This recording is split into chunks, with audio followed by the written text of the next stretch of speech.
Bueno, a continuación del capítulo 17, como contaba Narea, que habían puesto una estatua, eso, y adoraban a ídolos y usaban la túnica de sacerdote.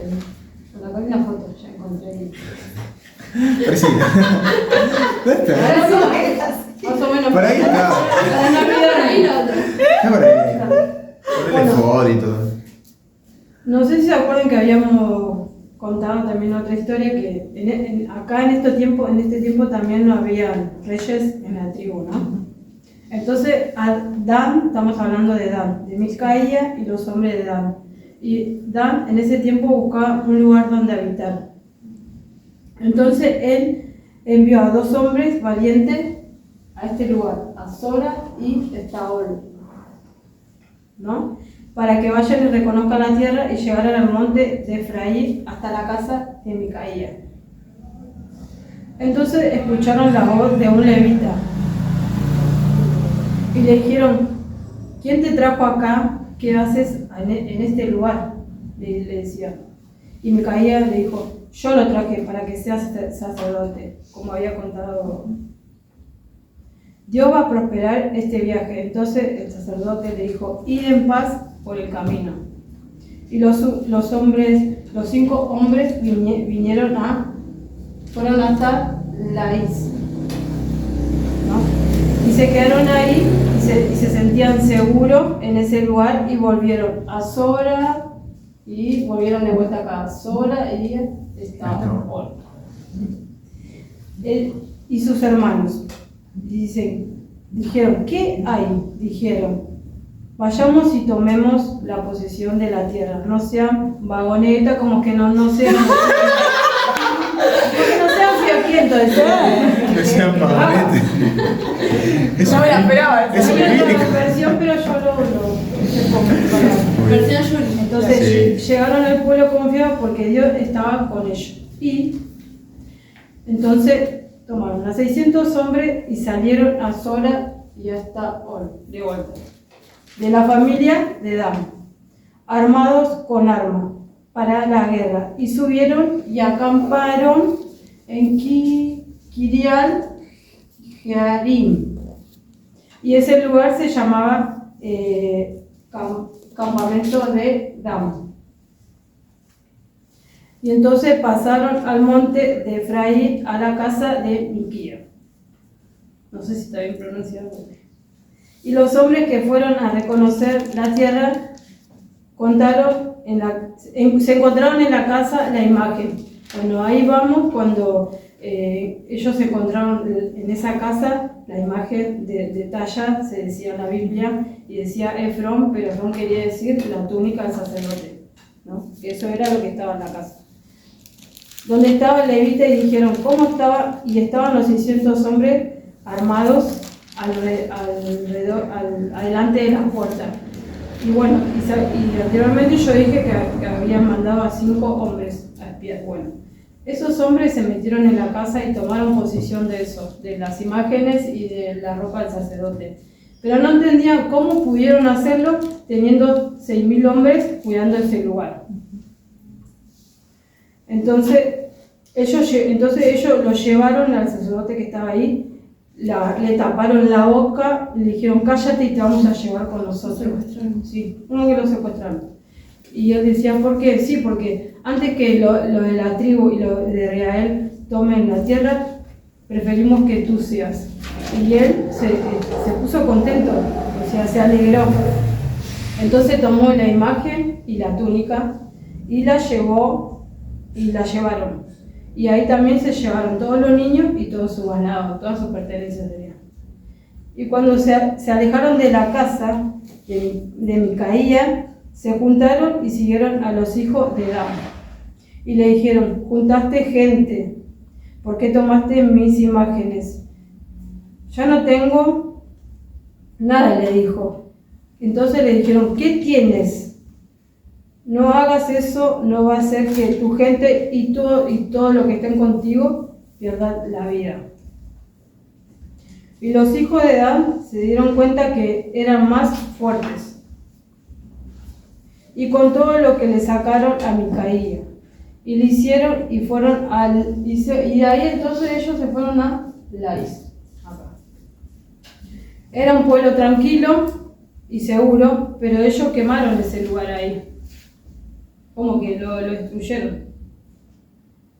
Y estaban lejos y allí no tenían nada y la ciudad estaba en Bet el Aziwen. Y construyeron y se quedaron ahí y la ciudad se llamó Ram y antes se llamaba Lais, la ciudad. Entonces levantaron la imagen de talla y lo nombraron como sacerdote a Jonathan y a los hijos de Dan. Entonces la imagen estuvo allí todo el tiempo en el río que permanecía en Silo. Acá. Bueno, ya ahí terminó, sigue Cami, después yo.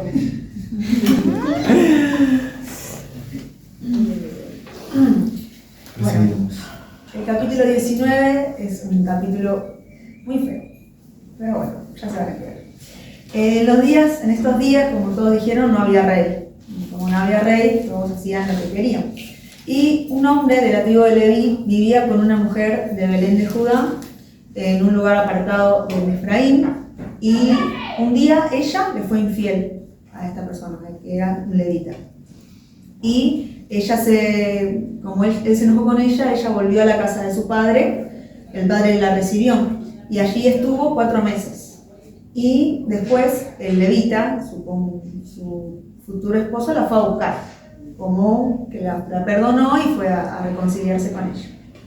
Y bueno, llegó él para convencerla para que volviera con él, y él fue con su sirviente y con 2 burros. Y ella lo hizo pasar a su casa, a la casa del padre, y el padre lo recibió re bien, re contento de que volvió, lo hizo pasar, le dio de comer. Y estaba re contento el padre de ella de que el levita volvió. Y se quedaron allí 3 días junto al sirviente. Y comían y bebían y estaban todos contentos. Al 4.º día, el levita se levanta, que ya era un tiempo de partir, y el padre le dijo, no, pero quédate un día más, a pasarla, estamos bien, quédate con nosotros. Y él accedió. Se quedaron un día más. Al 5.º día, ellos querían partir a su lugar, y el padre le dijo otra vez, no, pero mejor quédense, que esto, que lo otro. Bueno, así pasó hasta el 5.º día, y él se quedó, hasta que un momento el padre le insistió para que se quede, y él le dijo, pero no, mejor no, ya nos tenemos que ir, pero cuidado, porque va a venir la noche, les conviene quedarse. Y dijo, no, ya es tiempo de que volvamos a nuestro lugar. Entonces agarró sus cosas, a su concubina y a su sirviente, y partieron de allí. Y le dijo, partieron y vieron que se estaba poniendo de noche. Entonces tenía razón el padre, y el sirviente le dijo, no va a ser bueno que busquemos un lugar donde para pasar la noche en cerca de los enemigos, de los jebuseos, en una tierra que estaba por ahí cerca, pero no era de los israelitas. Y el levita le dice al sirviente, no nos vamos a quedar en una tierra que no sea de israelitas, sino vamos a quedar en algún lado que sea un poquito más cerca de la tribu de Benjamín, en Gabá, que queda en la ciudad de la tribu de Benjamín. Entonces, por lo menos vamos hasta ahí. Llegaron a esta ciudad, que es de Israel, y nadie los quiso recibir. O sea, eso como que iban caminando y nadie les ofrecía para pasar la noche en ese lugar. Entonces se fueron a una plaza. En una plaza aparece un anciano y le dice, ¿quiénes son ustedes? ¿Qué precisan? No, venimos de tal lugar y tenemos que volver, pero nadie nos quiso recibir. Nosotros tenemos bebida, tenemos alimento para los animales, para nosotros, pero nadie nos quiso recibir. Y el anciano le dijo, no, bueno, vengan a mi casa que yo los recibo. Y dice, en mi casa van a ser bienvenidos. El anciano los llevó, y mientras lavaban sus pies, le dio de comer y cenaron. Estaban todos muy contentos, pasando un rato agradable, cuando de pronto unos hombres de la ciudad rodearon la casa y empezaron a golpear violentamente y eran unos hombres perversos, los cuales empezaron a gritar donde estaban en esa casa. Y decían que salga ese hombre, saca ese hombre para que lo conozcamos, es decir, para tener relaciones con él. Algo igual que pasó en donde. Lo mismo pedían hombres que eran homosexuales que querían conocer a ese hombre. Entonces el dueño de la casa salió y les dijo: amigos, por favor, cálmense, no hagan eso, no hagan esa terrible maldad. El hombre es una visita que vino a mi casa. Miren, les voy a traer a su mujer, a su concubina y a mi hija, que son vírgenes, y pueden hacer con ellas lo que ustedes quieran. Pero por favor, al hombre, a este levita, no le hagan nada. Así que pueden hacerlo con ellas lo que quieran, humíllenla, pero solamente a este hombre no lo pueden tocar. Como los hombres seguían molestando e insistiendo, el hombre, es decir, el levita, tomó a su mujer y la echó a la calle. O sea, le abrió la puerta para que los hombres hagan lo que quieran con ella. Entonces ellos la violaron. Abusaron de ella toda la noche y hasta que amaneció. Y cuando estaba amaneciendo, la mujer volvió a la casa del anciano totalmente destruida, destrozada, y cayó a la puerta.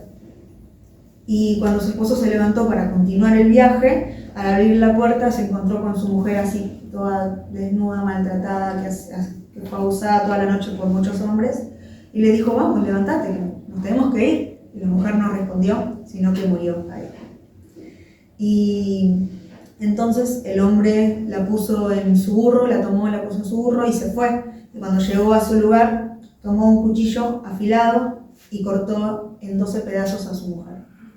Y los mandó a todas las tribus de Israel, un pedazo a cada tribu, para que vean todo el mal que había pasado. Y cuando llegaron cada pedazo de su cuerpo a cada tribu, todos decían: no podemos creer algo así, nunca hemos visto algo tan horrible desde que salimos de Egipto. Entonces, como pasó esto, tenemos que hacer algo, dijeron todos de cada tribu.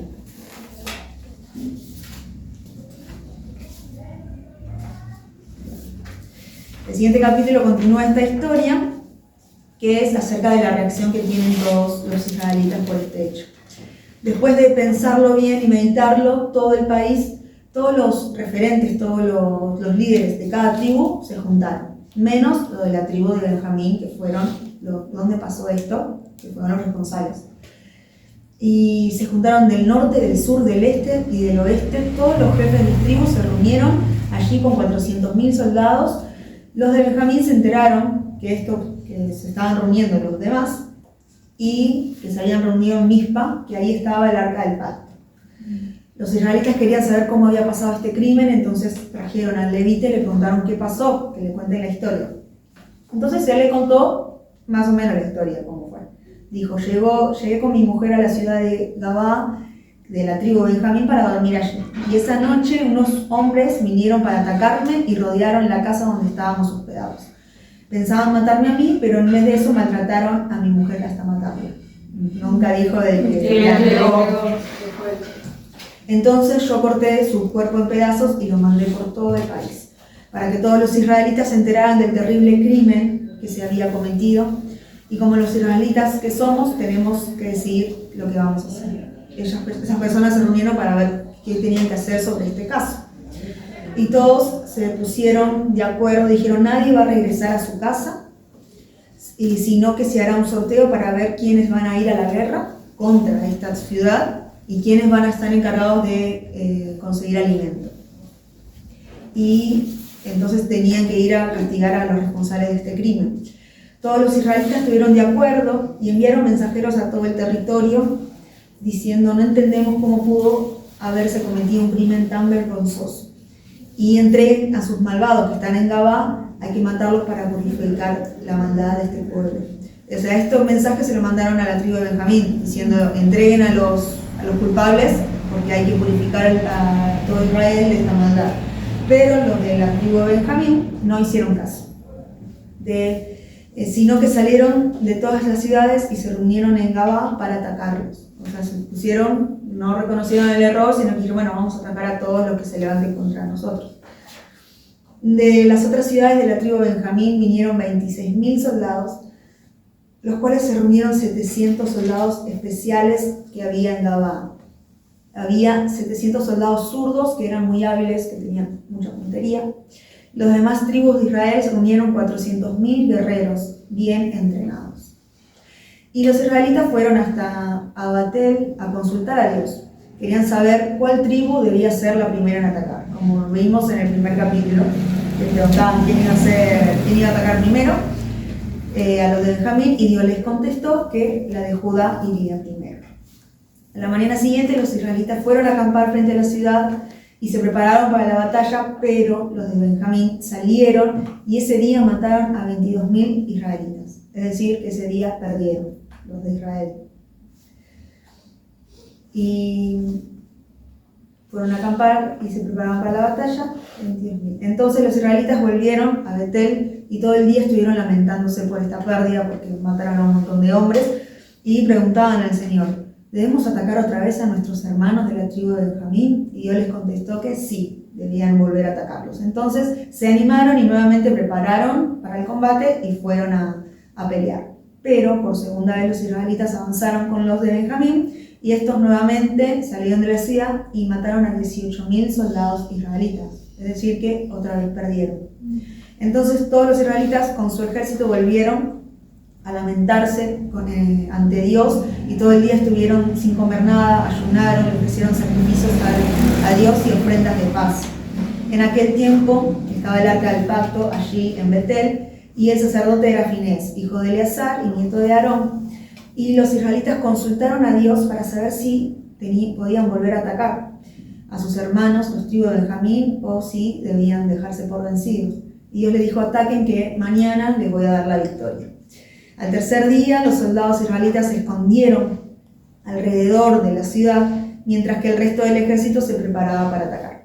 Los de Benjamín respondieron con un ataque, mientras herían y mataban a los israelitas, se iban alejando de la ciudad. Como que ellos creían que estaban ganando porque se estaban alejando más, como que los israelitas estaban escapando, pero había un grupo que estaba rodeándolos. El ejército israelita retrocedió ante el ataque de los de Benjamín porque confiaba en los soldados que estaban escondidos. En los caminos de Betel y Gabá, los de Benjamín mataron unos 30 soldados israelitas, así que pensaron que habían vuelto a vencerlos, como la primera batalla. Lo cierto es que los israelitas se habían alejado de la ciudad para que sus enemigos los siguieran hasta donde estaba escondido el resto del ejército. Se reunieron de nuevo los 10.000 guerreros mejores que tiene Israel, y se pusieron a atacar la ciudad, mientras tanto los soldados que habían quedado alrededor de la ciudad fueron saliendo de sus escondites para entrar a la ciudad. Y mataron a todos los que estaban allí. Con el resto del ejército habían acordado que apenas tomen la ciudad tenían que darle una señal. Entonces los que entraron prendieron fuego en la ciudad, y cuando ellos vieron que había una columna de humo, se dieron cuenta que ellos estaban adentro y dieron la vuelta para atacar a aquellos que estaban, y aún los de la tribu de Benjamín también se sorprendieron porque no esperaban que ya había gente allí. Y los de Benjamín se llenaron de miedo al ver de que estaban a punto de ser destruidos y trataron de huir hacia el desierto, pero quedaron atrapados entre el ejército y los soldados que salían de la ciudad y no lograron salir, así que mataron a todos los de la tribu de Benjamín. Los israelitas rodearon a la tribu desde Meuná hasta el este de Gabá y los persiguieron hasta aplastarlos a todos, y ese día Dios le dio la victoria a los israelitas. Así fue como murieron 18.000 valientes de la tribu de Benjamín cuando huían y se dieron cuenta que habían sido vencidos.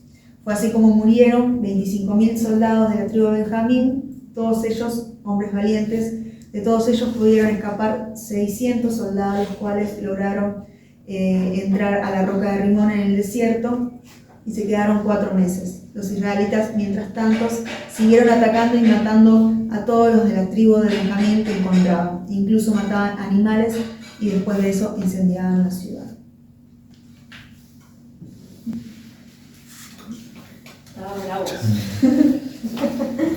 Bueno, seguimos con el capítulo 21, ya por terminar. El título es Mujeres para Benjamines, ¿no?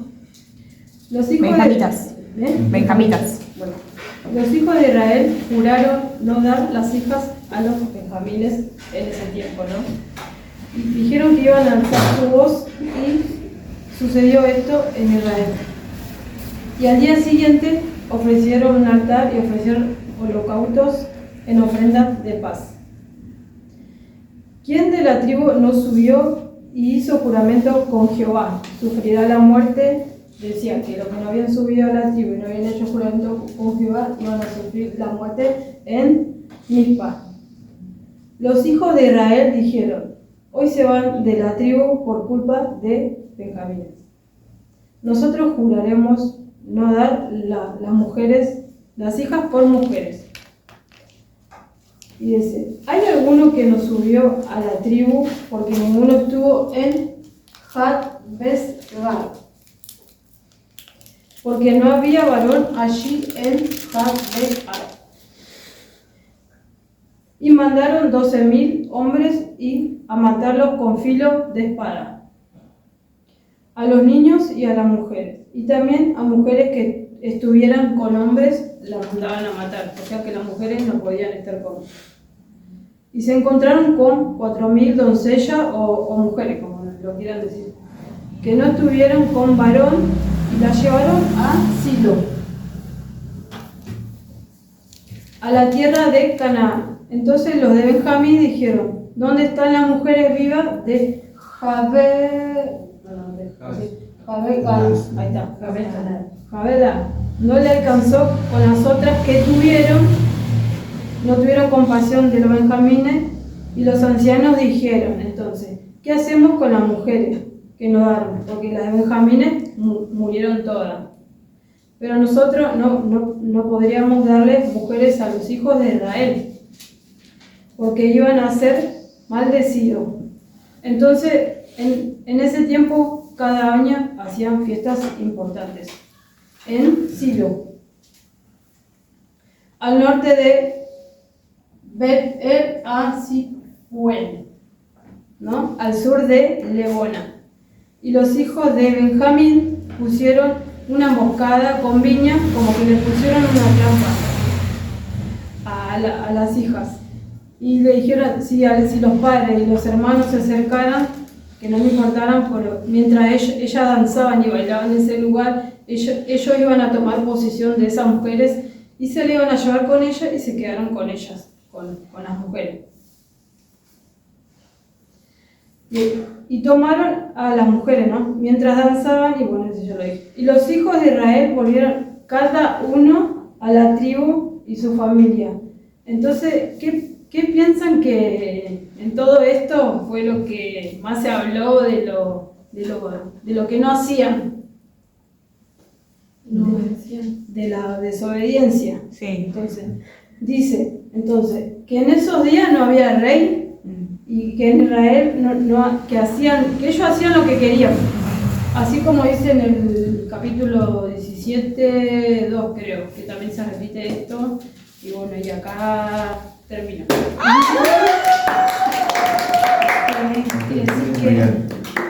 Hacían lo que querían ellos. Hacía lo que bien le parecía. Bueno, la sesión de hoy aparece como un apéndice de los primeros 10 y 6 capítulos de Jueces. Cronológicamente encaja después del capítulo 3, pero al escritor le ha placido situarlo aquí intencionalmente como una culminación apropiada para el libro. El pueblo edifica sus propios ídolos de madera y de metal, concibiendo sus propios sistemas de adoración y aún empleando levitas para que sirvan como sacerdotes en su fraudulenta religión. Moralmente, la nación ha descendido a un nivel tan bajo que la violación y la homosexualidad no provocan más que una leve parpadeo. Y cuando la conciencia nacional de Israel es finalmente perforada por un sorpresivo telegrama enviado a las 12 tribus, la respuesta de un ultraje brutal teniendo como consecuencia la extinción casi total de toda la tribu de Benjamín.